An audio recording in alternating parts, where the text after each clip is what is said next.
I've always enjoyed games like RuneScape and Final Fantasy XIV, where monster hunting and item collection are important to progression.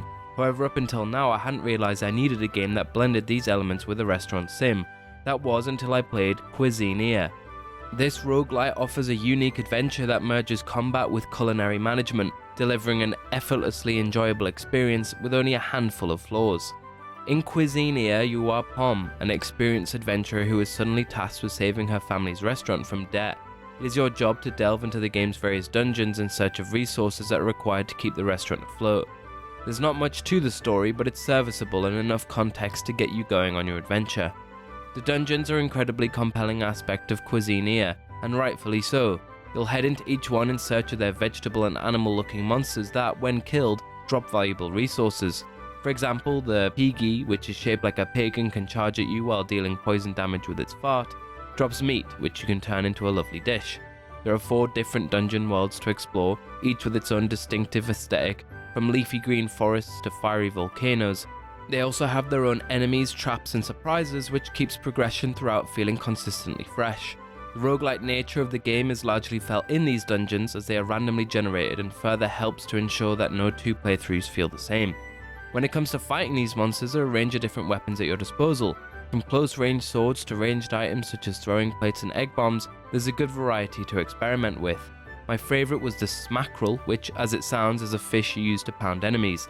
Additionally, the weapons and equipment can come with special abilities, such as setting enemies on fire or leaving a bolt of lightning behind you when you run.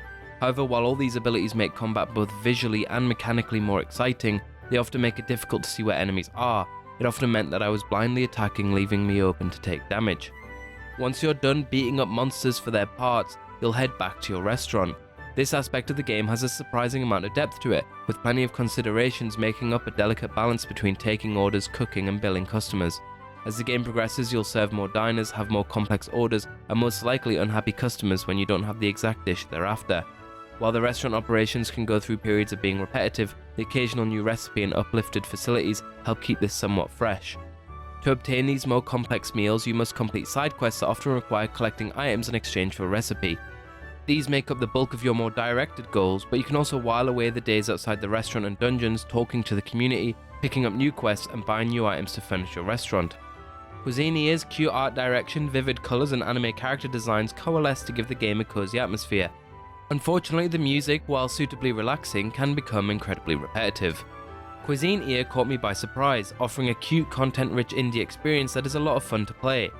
The cycle of hunting, collecting, cooking and building is constantly rewarding, and kept fresh thanks to the variety of activities on offer.